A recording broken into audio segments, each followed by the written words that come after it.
ನಮಸ್ತೆ ಫ್ರೆಂಡ್ಸ್, ಎಲ್ಲರೂ ಹೇಗಿದ್ದೀರಾ? ನಾನು ಆರಾಮಾಗಿದ್ದೀನಿ. ನೀವೆಲ್ಲರೂ ಚೆನ್ನಾಗಿದ್ದೀರಾ ಅಂತ ಭಾವಿಸ್ತಾ ಇವತ್ತಿನ ವಿಡಿಯೋನ ಶುರು ಮಾಡೋಣ.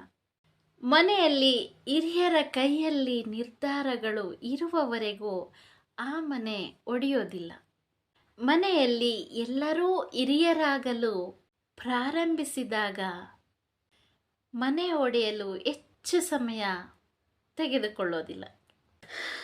ಇವತ್ತಿನ ವಿಷಯ ಬಂದು, ನಮ್ಮ ಬದುಕಿನಲ್ಲಿ ಯಾವುದೇ ದಾರಿಗಳು ಕಾಣದೇ ಇದ್ದಾಗ ಪ್ರಕೃತಿಯ ಎಷ್ಟೋ ಗುಣಗಳನ್ನ ನಾವು ನಮ್ಮ ಜೀವನದಲ್ಲಿ ಅಳವಡಿಸ್ಕೊಳ್ಬಹುದು. ಹೇಗೆ ಅಂತೀರಾ?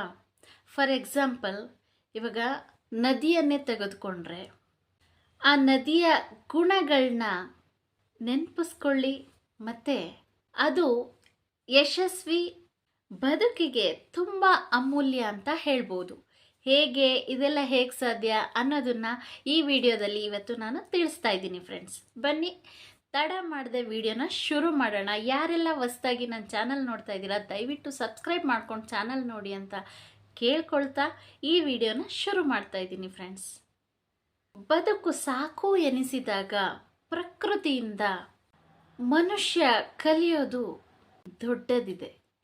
ನದಿ ಎಂಬ ಗುರುವಿನಿಂದ ಏನೆಲ್ಲ ಕಲಿಯಬಹುದು, ತಿಳಿಯಬಹುದು. ಹರಿಯುವಿಕೆಯನ್ನೇ ಅಸ್ತಿತ್ವ ಮಾಡಿಕೊಂಡ ನದಿ ನಮಗೆ ಗುರು ಹೇಗೆ? ಈ ಬದುಕು ಅನ್ನೋದು ಹಲವು ಸಂಕೋಲೆಗಳ ಸಂತೆ ಅಂತಲೇ ಹೇಳ್ಬೋದು. ಇಲ್ಲಿ ನಾವು ಅಂದ್ಕೊಂಡಾಗೆ, ನಾವು ನೆನೆಸ್ಕೊಂಡಾಗೆ ಬದುಕು ನಡೆಯೋದಿಲ್ಲ. ಜೀವನನ ಒಂದು ಸರಳ ರೇಖೆಯಲ್ಲಿ ಎಳೆಯೋದಿಕ್ಕೂ ಸಾಧ್ಯ ಇಲ್ಲ. ಅದೊಂದು ವಕ್ರರೇಖೆ.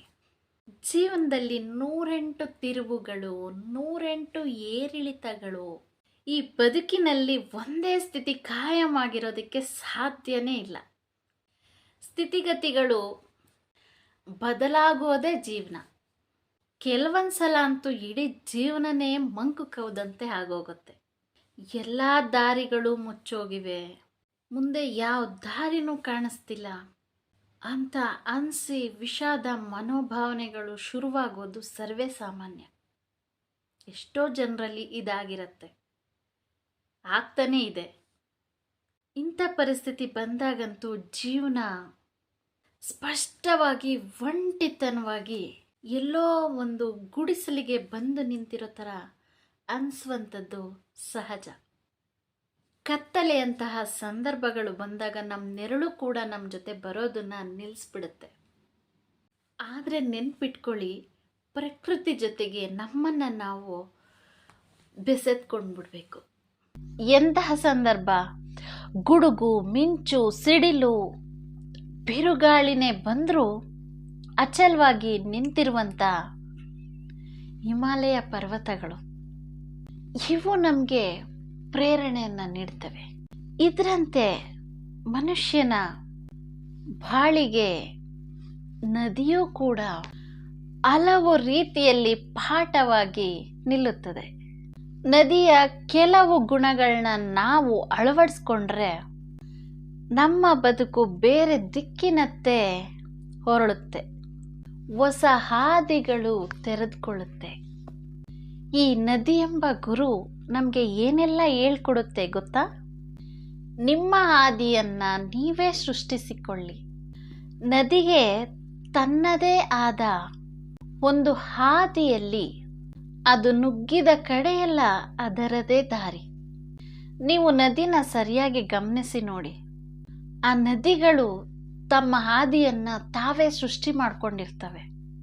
ಅವು ಸೃಷ್ಟಿಸಿದ ಹಾದಿಯನ್ನು ಯಾರೇ ಆಕ್ರಮಿಸಿದ್ರೂ ಅದನ್ನು ಕೊಚ್ಚಿಕೊಂಡು ತನ್ನ ಹಾದಿಯನ್ನು ಮತ್ತೆ ನಿರ್ಮಾಣ ಮಾಡಿಕೊಳ್ಳುವ ಸಾಮರ್ಥ್ಯ ನದಿಗಳಲ್ಲಿದೆ. ನಮ್ಮ ಹಾದಿಯನ್ನು ನಾವೇ ಸೃಷ್ಟಿಸಿಕೊಳ್ಳುವ ಕಲೆನ ಮನುಷ್ಯರಾದ ನಾವು ನದಿಗಳಿಂದ ಕಲಿಬೇಕು. ಸಮಾನತೆ. ನದಿಗಳಿಂದ ಇನ್ನೊಂದು ದೊಡ್ಡ ವಿಷಯ ನಾವು ಕಲಿಬೇಕಾಗಿರೋದು ಸಮಾನತೆ. ದಾಹ ಅಂತ ಅದರ ತೀರಕ್ಕೆ ಬಂದವರನ್ನ ನೀರಿಡದೆ ಯಾರನ್ನ ಎಂದಿಗೂ ಕೂಡ ನದಿ ವಾಪಸ್ ಕಳಿಸೋದಿಲ್ಲ. ಹೀಗೆಯೇ ನಾವು ಕೂಡ ಯಾವುದೇ ಭೇದ ಭಾವಗಳಿಲ್ಲದೆ ನಮ್ಮ ಕರ್ಮವನ್ನು ಮಾಡುತ್ತಲೇ ಸಾಗಬೇಕು. ಇನ್ನೊಂದು ಪಾಯಿಂಟ್ ಏನಂದರೆ, ಕಠಿಣ ಸಂದರ್ಭಗಳನ್ನು ಎದುರಿಸೋದು. ಯಾವಾಗ ನಾವು ಪ್ರಕೃತಿನ ಗಮನಿಸ್ತೀವೋ ಆವಾಗಲೇ ನಮಗೆ ಕೆಲವೊಂದು ಸತ್ಯಗಳು ಅರ್ಥ ಆಗೋದು. ಎಷ್ಟೋ ವಿಷಯಗಳನ್ನ ಅದರಿಂದ ನಾವು ಕಲಿತೀವಿ. ನದಿ ತನಗೆ ಏನೋ ಅಡ್ಡಿ ಆಯಿತು ಅಂತ ಎಂದಿಗೂ ಅದು ತನ್ನ ಗಮ್ಯವನ್ನು ಬೇರೆ ದಿಕ್ಕಿನ ಕಡೆ ತಿರುಗಿಸೋದಿಲ್ಲ.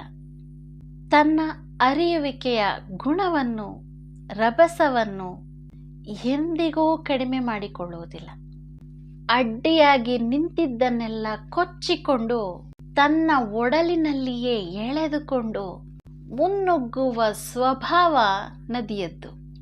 ಸಾಧನೆಯ ಹಾದಿಯಲ್ಲಿ ಅಡೆತಡೆಗಳು ಬಂದವು ಅಂತ ನಮ್ಮ ದಿಕ್ಕನ್ನ ನಾವು ಬದಲಾಯಿಸ್ಕೊಳ್ಳುವ ಮುಂಚೆ ನದಿಯ ಈ ಸ್ವಭಾವವನ್ನು ಅರ್ಥ ಮಾಡ್ಕೊಳ್ಬೇಕು. ಇನ್ನೊಂದು ಪಾಯಿಂಟ್ ಏನಂದರೆ, ನಿರಂತರತೆ. ನಿಂತ ನೀರು ಎಂದಿಗೂ ನದಿಯಾಗೋದಿಕ್ಕೆ ಸಾಧ್ಯ ಇಲ್ಲ. ಅದು ಕೊಚ್ಚೆ ಆಗೋದಿಕ್ಕೆ ಮಾತ್ರ ಯೋಗ್ಯ. ಯಾವುದು ನಿರಂತರತೆಯಿಂದ ಕೂಡಿದೆಯೋ, ಯಾವುದು ಸದಾ ಚಲನಶೀಲತೆಯಿಂದ ಕಾಯ್ದುಕೊಂಡಿದೆಯೋ ಅದೇ ನದಿ. ಅರಿಯುವಿಕೆಯ ನಿರಂತರತೆಯನ್ನು ಅದು ಯಾವತ್ತೂ ಬಿಟ್ಟುಕೊಟ್ಟಿಲ್ಲ. ಆದ್ದರಿಂದ ನಾವು ಎಂದಿಗೂ ನಿಂತ ನೀರಾಗದೆ ಹರಿಯುವ ಒಳೆಯಾಗಿ ಅಂತಿಮವಾಗಿ ಸಾಧನೆ ಎಂಬ ಸಮುದ್ರವನ್ನು ಸೇರೋಣ. ಓಕೆ ಫ್ರೆಂಡ್ಸ್, ಕೇಳಿದ್ರಲ್ವಾ ಇವತ್ತಿನ ವಿಷಯದ ಬಗ್ಗೆ? ಹೇಗೆಲ್ಲ ಪ್ರಕೃತಿನೂ ಕೂಡ ಎಷ್ಟೋ ಸಂದರ್ಭಗಳಲ್ಲಿ ನಮಗೆ ದಾರಿದೀಪವಾಗಿರುತ್ತೆ ಅನ್ನೋದನ್ನು ಈ ವಿಡಿಯೋ ಮೂಲಕ ತಿಳ್ಕೊಂಡ್ರಿ ಅಂತ ಭಾವಿಸ್ತಾ ಇವತ್ತಿನ ವಿಡಿಯೋನ ನಾನು ಎಂಡ್ ಮಾಡ್ತಾ ಇದ್ದೀನಿ. ಯಾರೆಲ್ಲ ಹೊಸದಾಗಿ ನನ್ನ ಚಾನಲ್ ನೋಡ್ತಾ ಇದ್ದೀರಾ ದಯವಿಟ್ಟು ಸಬ್ಸ್ಕ್ರೈಬ್ ಆಗಿ. ವಿಡಿಯೋ ಇಷ್ಟ ಆಗಿದರೆ ವಿಡಿಯೋನ ಲೈಕ್ ಮಾಡಿ, ಶೇರ್ ಮಾಡಿ, ಕಮೆಂಟ್ ಮಾಡಿ ಅಂತ ಕೇಳ್ಕೊತಾ ನಮಸ್ತೆ ಫ್ರೆಂಡ್ಸ್.